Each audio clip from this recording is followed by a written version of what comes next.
Uncluttered and Unfiltered is supported by Hearts for Minds. Can you imagine waiting 10 years to get screened for cancer? On average, people with mental health issues experience a 10-year delay between symptoms and seeking help, and close to 2/3 of mental illnesses go untreated. Hearts for Minds promotes healthy lives by promoting mental health education, facilitating early identification, and connecting people to treatment. Are you ready to learn more? Go to heartsforminds.org. That's hearts, the number 4, minds.org for more information and to learn how you can help. Hi, it's Eden. Christine and I have had more conversations than we can count about how some days just feel harder than others. You know, those days when you're doing everything right, you're eating healthy, you're working out, but your energy just still crashes or your mood takes a dive out of nowhere. Nobody is safe when that happens. We've come to realize that it could be hormones. And so if you have felt that way, Happy Mammoth has something that can help. The makers of Hormone Harmony offer a quick 2-minute quiz designed to uncover the root cause of these stubborn hormonal symptoms. It's easy. You just answer a couple of questions about what you're experiencing and where you're at in your life. People who take the quiz really do find personalized insights into their hormone levels, and they give recommendations like Hormone Harmony. It's an herbal formula crafted to support hormones in a normal range, helping with occasional bloating, chronic fatigue, weight gain, the mild mood swings. With over 40,000 5-star reviews and a bottle selling every 24 seconds, those results speak for themselves. So if you're ready to start feeling like yourself again, and that to us is what it's all about, head over to happymammoth.com and take that free 2-minute hormone quiz. For a limited time, get 15% off your entire first order with the code UUPodcast at checkout. That's happymammoth.com, UUPodcast for 15% off today. Welcome to Uncluttered and Unfiltered, the podcast urging you to let it go and don't look back, with nationally acclaimed professional organizer Christine Stone and self-proclaimed hot damn mess radio and TV personality Eden Kendall. Welcome, everyone, to Uncluttered and Unfiltered, the podcast for women over 50 with Christine Stone, who's a professional organizer. My name is Eden Kendall. I'm incredibly unorganized. If that's the summary of our show. But we have a special guest today, and we're going to talk feet with Dr. Dawn Miles of Dr. Dawn Miles Podiatry. And you are the perfect guest for us for this subject, Dr. Dawn Miles. Can we call you Dr. Dawn or Dawn or anything you like? So you're the perfect guest for us because you are a fashionable woman. So we're not going to have someone in here who's just going to tell us what we can't do. We want someone in here to tell us what we can still do. And this is, of course, a continuation of a recent episode where Christine chucked all of her high-heeled shoes and made her husband cry. Yes. So that's where we have landed. So first of all, tell us a little bit about yourself, how you became interested in podiatry, and, you know, where you think the confusion lies for people about what you do and don't do. I always had a leaning towards medicine. My sister was really the driving force. She had bunion surgery when she was 14, and she had a ankle scope for a sports injury when she was 16. So I never had foot problems, never had any reason to see a podiatrist, but my sister's life was a little different. So with that exposure, I thought this was a good field for women because I'm small, I have small hands, wanted to work in a small area of the body, and so that's what sort of took me that direction. And you're an athlete, which isn't a necessity, but it's also helpful for your clients. Well, it is, and I wasn't always an athlete. I didn't start running until my early 40s. Before that, I was a mountain biker and a gym rat. But now, having had a 15-year or so running career and had a number of traumatic incidents and overuse injuries, I can definitely say I understand my patients a lot better. Well, I know your patients are of all walks of life, and, it's not a gender thing, but we really are appreciative that you're here as a woman because Christine has been saying for a long time, years now, we really need to speak to somebody about my aching feet. Right, my aching feet. So what are some of the challenges that you see that face women over 50 before Christine breaks out her list and tells you what they are?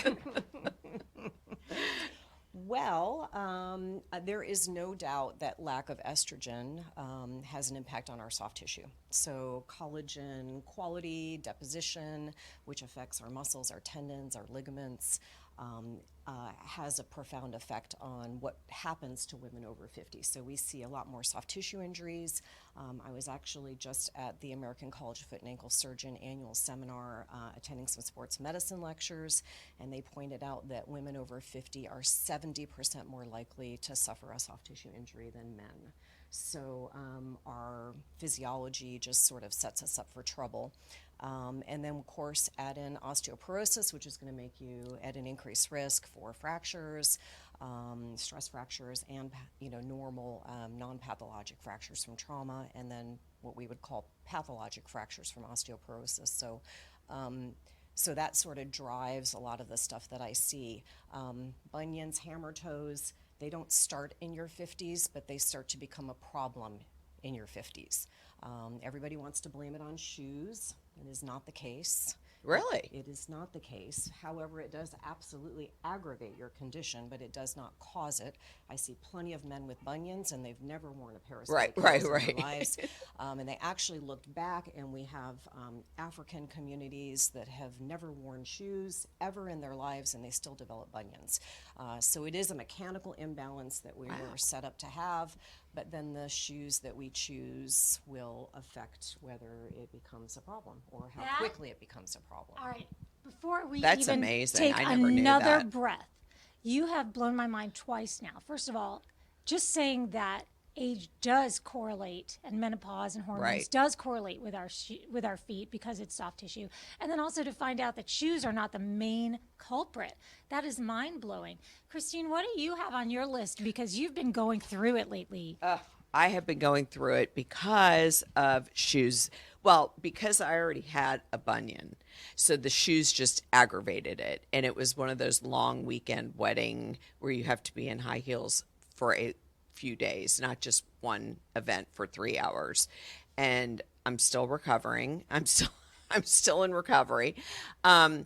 So I think for me, everybody avoids bunion surgery because they hear such nightmares about it, and that everyone's hoping, well, I'm hoping that one day they can laser it, or they can do something with a wand and make it just go away easy without major surgery and being off your feet or being out of commission for a long period of time. So has anything changed there, or is it the same?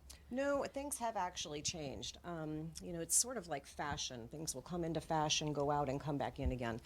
So back in the 60s, there was a trend towards what we call minimally invasive surgery.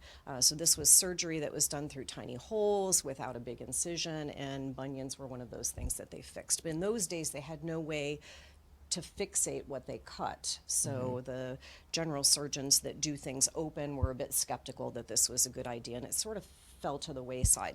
And traditional surgery, big incision, screws, the whole shebang, Right. long recovery, all of that has been the trend for up until about the last 5 years.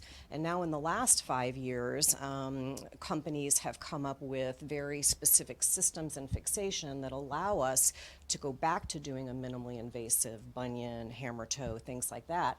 That doesn't require an incision, just a couple of little poke holes. But Really? you still get the quality fixation. I'll show you. Wow. I'm going to ask you, though, what fixation means. To hold the bone back together after Okay. we cut it and move it. So you Yeah, can't you fix a bunion right. without cutting and Right, moving right, it, right, right? right. And to be specific, just like there's more than one way to skin a cat, there's more than one way to fix a bunion. Right. So as a surgeon, we have to make the decision about where in the problematic area the bunion needs to be corrected. So sometimes, I'll grab it. And for those who are listening to this, Dr. Miles has some, they are like acrylic skeletal feet, and they're super cool, and I want to paint the toenails so badly on Right, those. me too. But that wouldn't make them accurate. So she's holding those up, and we'll make sure that these are videos that we give everyone access to on our social media or on YouTube, but but please continue. So, okay, so again, as a surgeon, you have to make a decision about where to fix the bunion.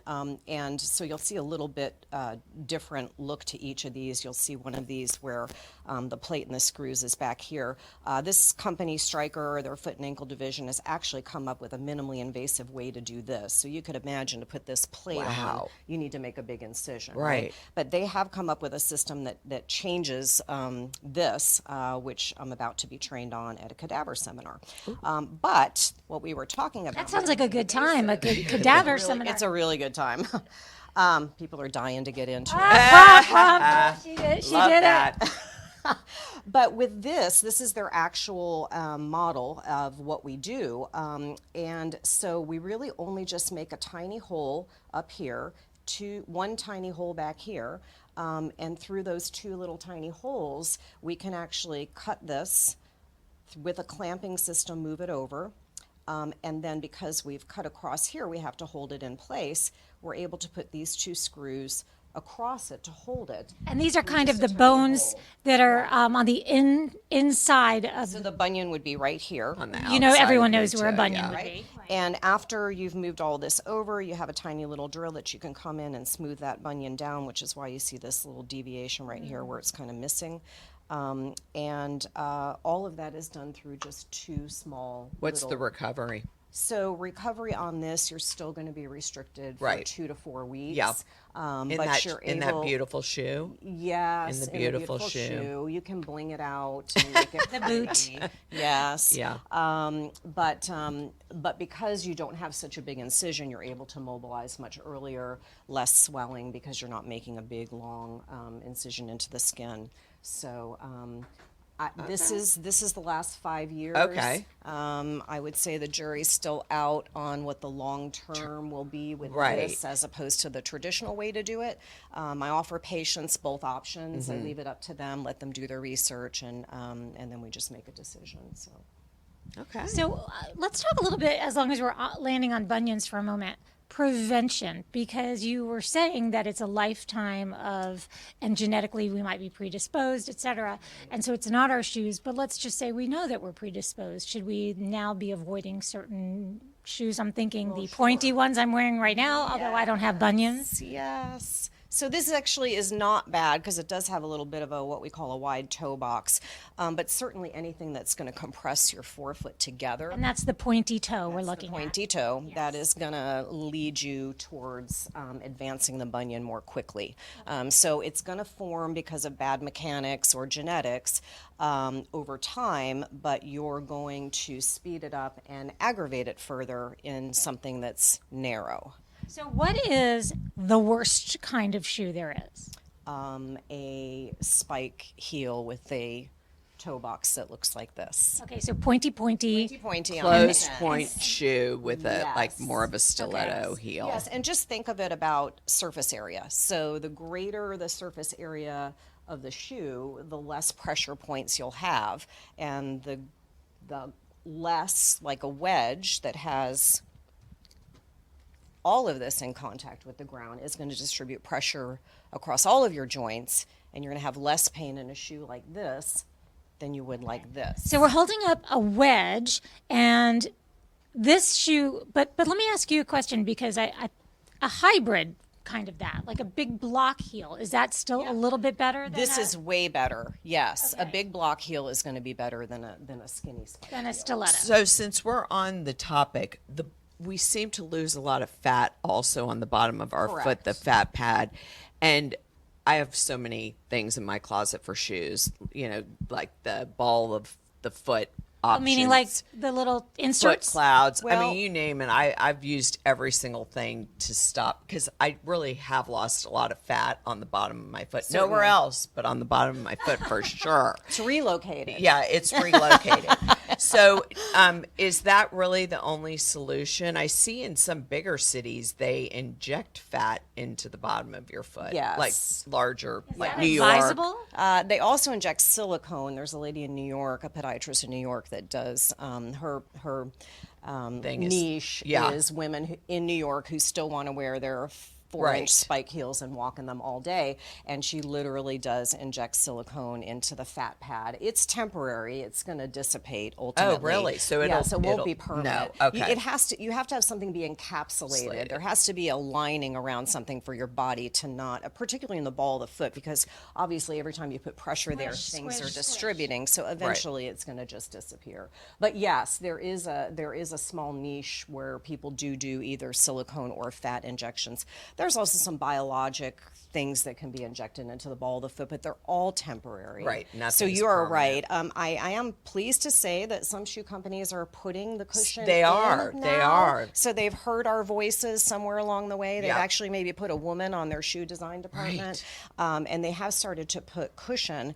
But another way to combat pain in the ball of the foot, I'm going to go back to this one, is to choose a shoe that has a rocker on the bottom. Oh, really? So if you look at this one, And we're not talking about athletic shoes. We're talking about actual fashion sandals. These are wedges. Right. So this is a pair of wedges that I use for work, and you can see that it's curved at the back and curved at the front, and I cannot bend the shoe.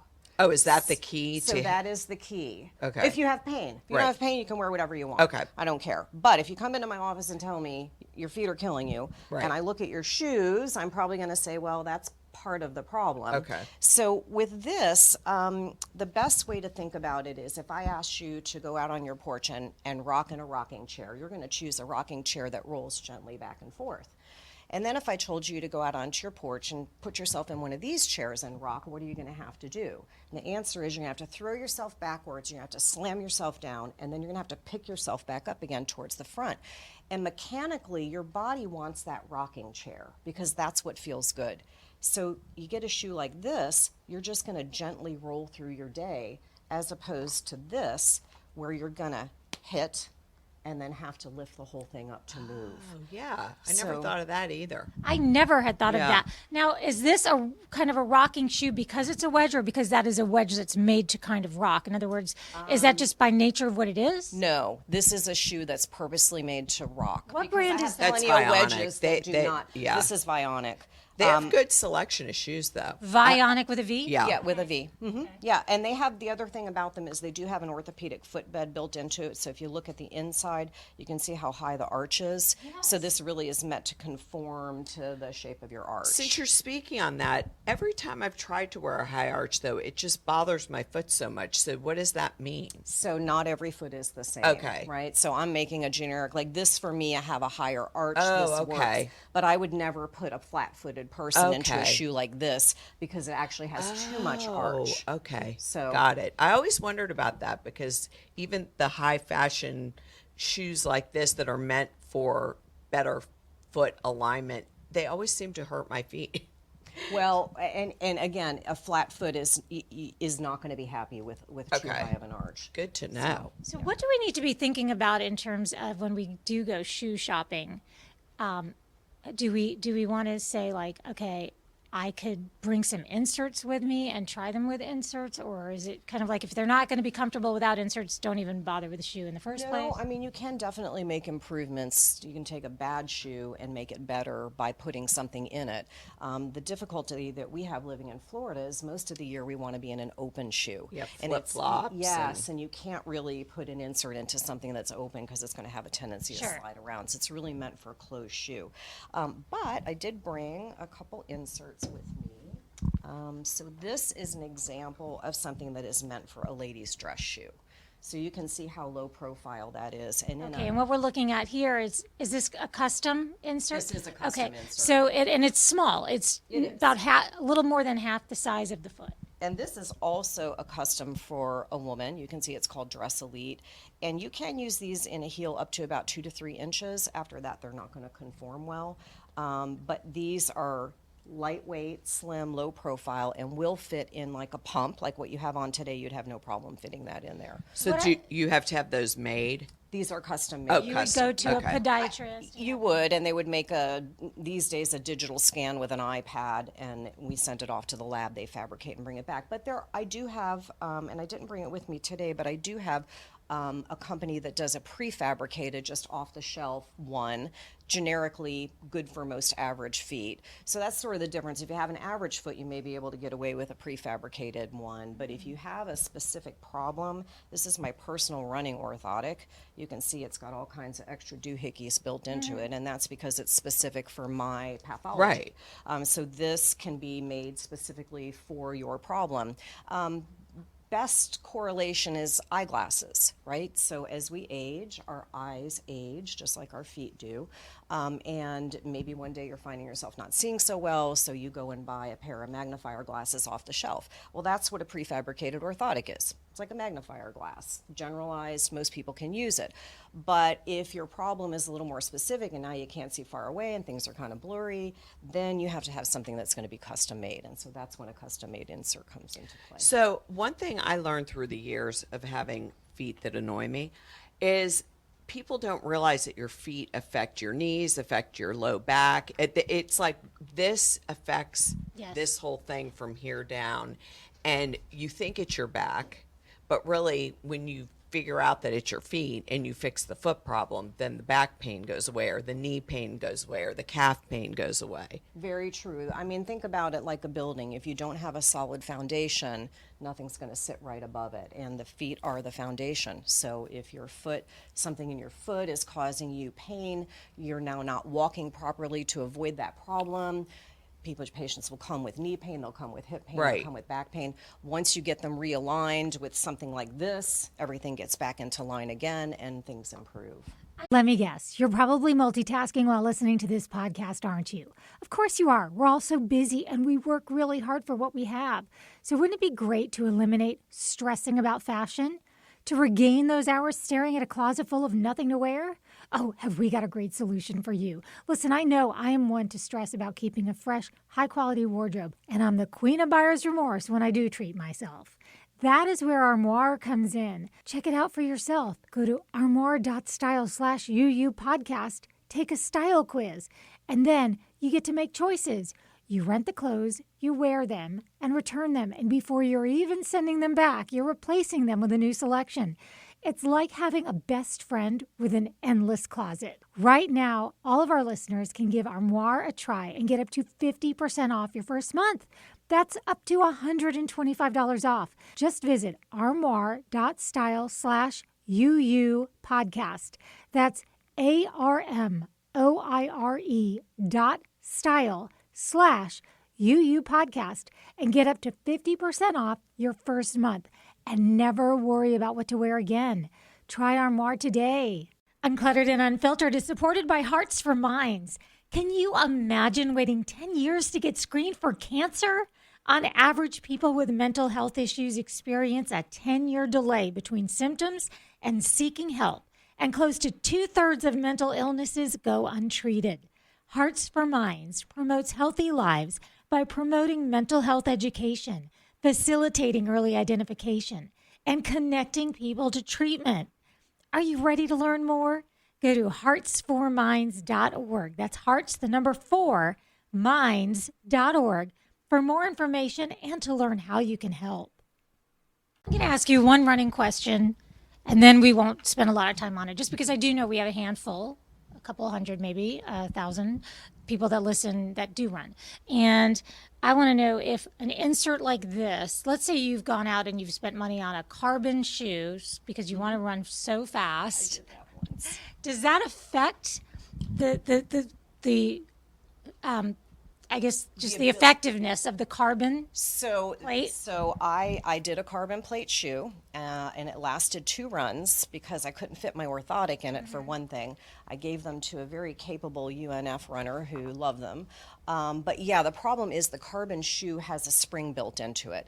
Right. And that's going to change the mechanics of the shoe so that you're generally not going to be able to use something like this because they're going to be competing with each other. Okay, so it's probably an either or. Put that in your trainer, and then your carbon shoe, you just save that for race day or something. Right? Yeah. That's okay. We'll go back to general interest now.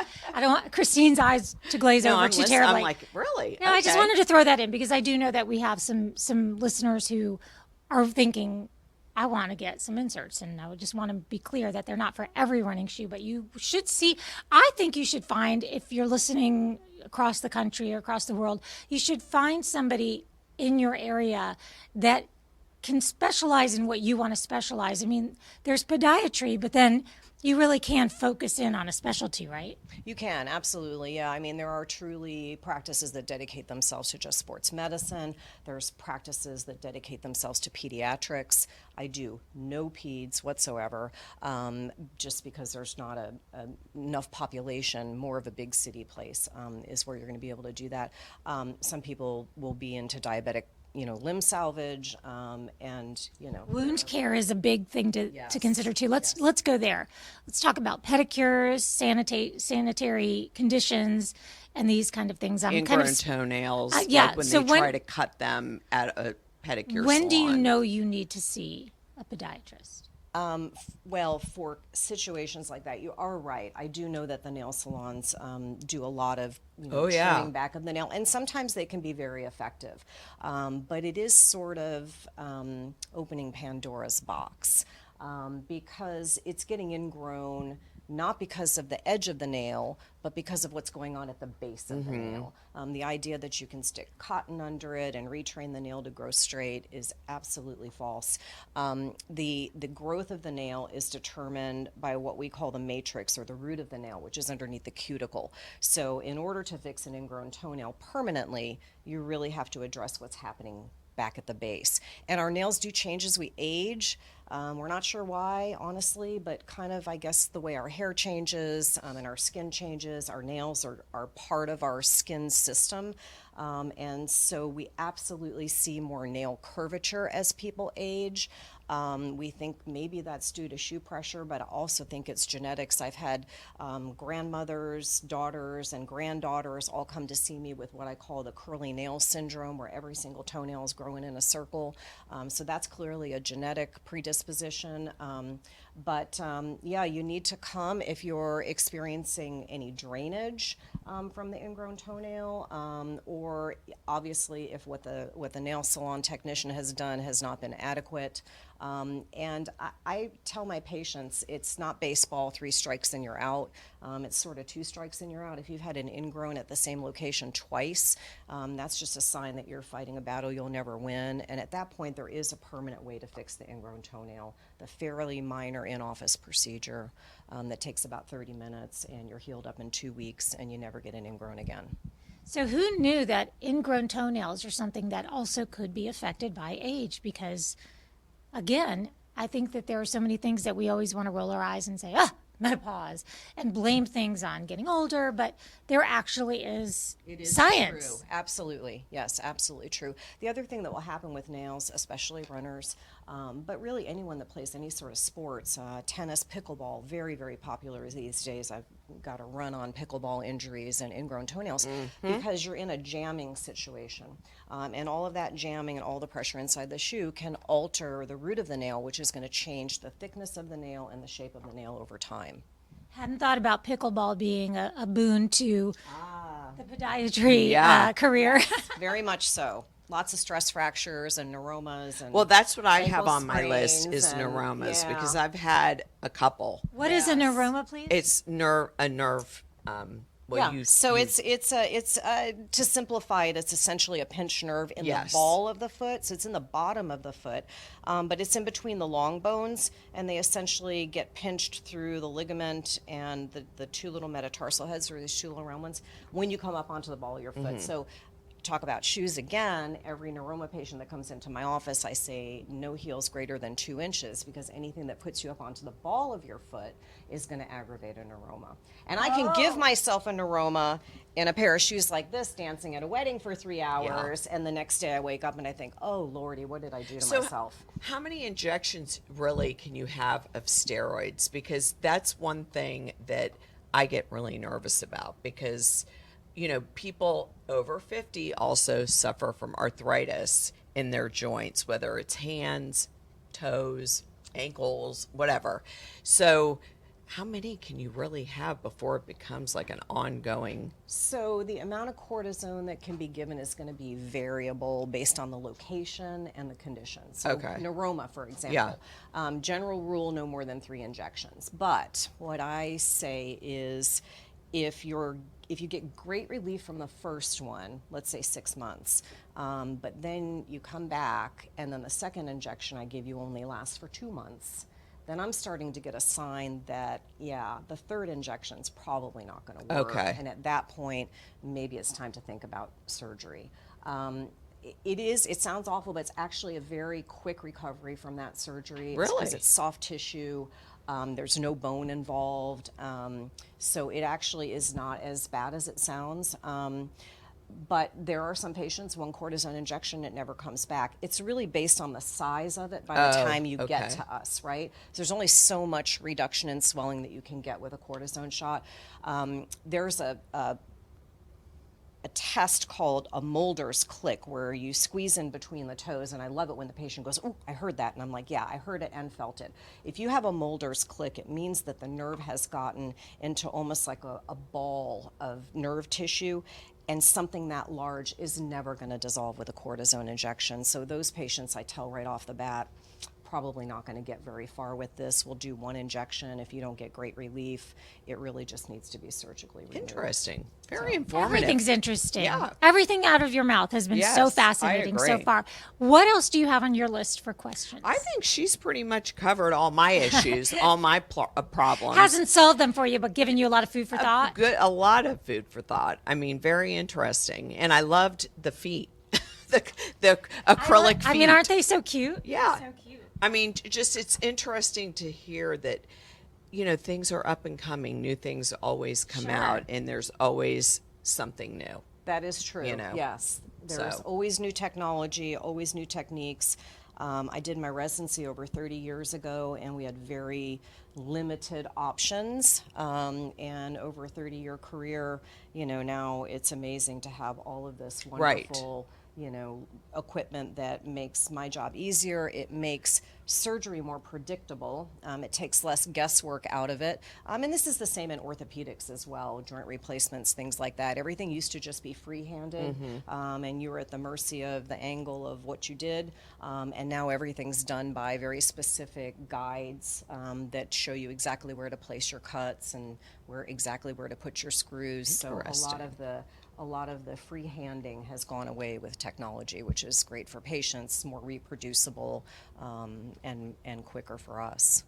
So are there any parting thoughts you have? Anything we didn't cover? Anything that you think will blow our listeners' minds about our feet as we age? Or should we just say, hey, you've got a great blog where people can go and read this and send them your way? Yes, I mean, there is clearly a lot of information on my website. We try to choose a couple different topics every week.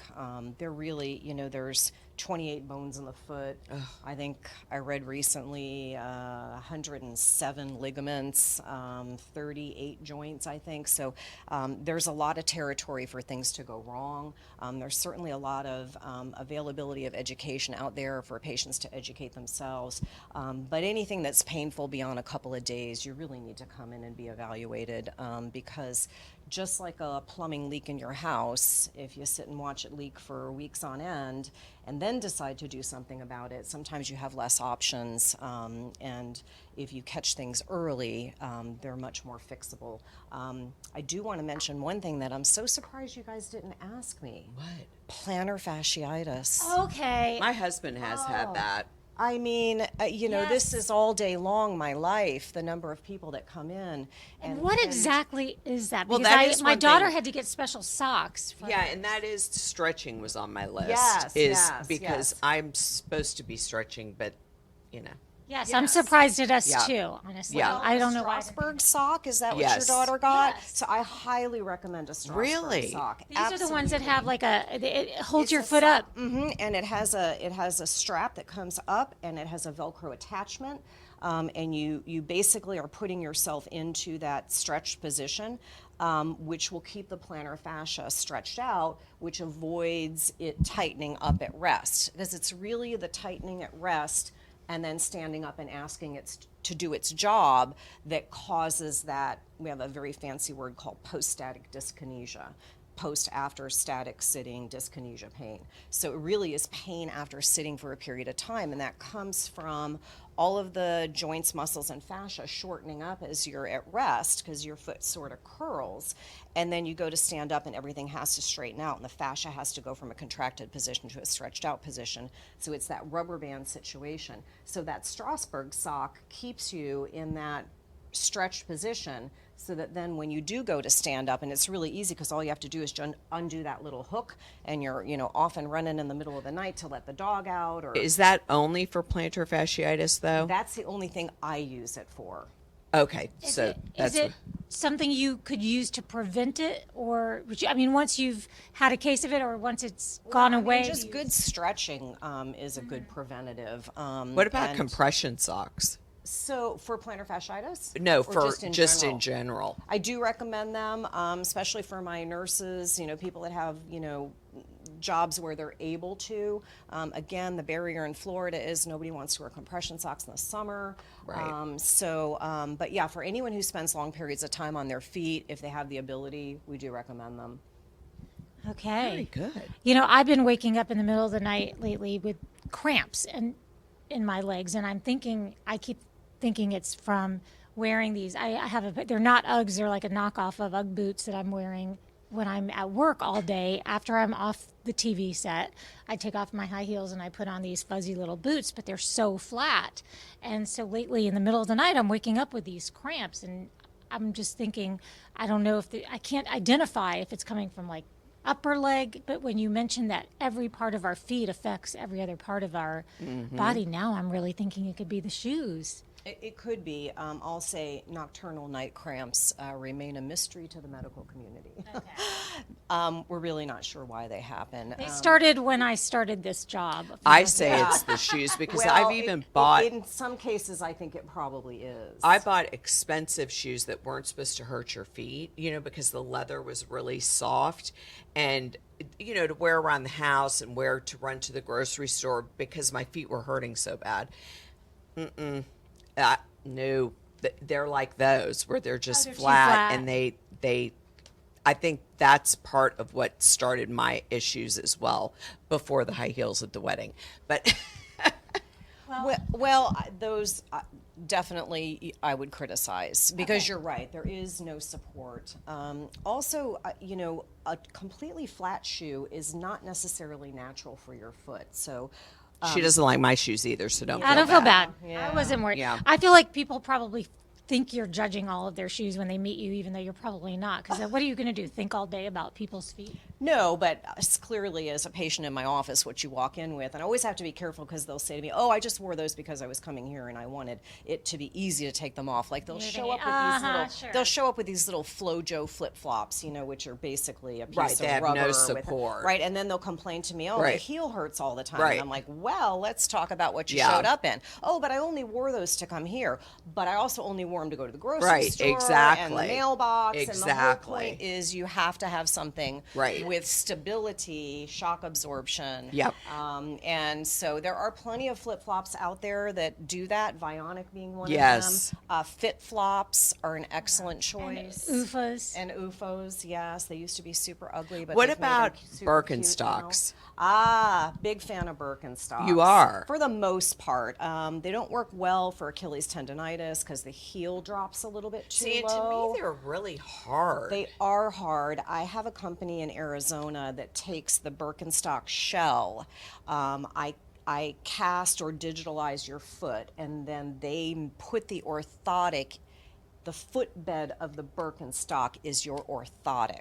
Oh, wow. So where the ones that I showed you are just loose, Those this are built is in. built Yeah. into the shoe. Great. And Naot, which is an Israeli shoe company, I can do it with those shoes as well. Same company in Arizona. So for some women that want something that's like an all-in-one, Right. that's actually a sandal. And Naot has sandals that I can also incorporate a custom orthotic into. So that's another way that you can try to get some Interesting. stability. That is so interesting. Wow. Really, That's amazing. I think you need to have all of your shoes hollowed out. I know. Exactly. I need a shoe overhaul of the insoles. I'm laughing at the people walking into your office in the flip-flops because I'm thinking of a time that I went in to see my doctor with shoulder issues and I was carrying a giant purse. Right. He's like, wait a minute. Do you carry that everywhere? That's part of the problem. Right. Yeah, Yes. I'm just going to assess you. Well, Dr. Dawn Miles, we appreciate it. Your information will be in our show notes so everybody knows exactly where to find you. And maybe one day you can come back and see us because I feel like we're just now getting to the tip of the iceberg. And we always close our show with some kind of way of saying what you can kind of let go of. And while we were talking, I was thinking about it, and I was thinking that the idea of having to always wear high heels to look fashionable, but now you're in pain, meaning that you can change shoes to something that still looks great but kind of fits the criteria of what you said. So the idea of having to always wear those high heels, you can let it go. And don't look back.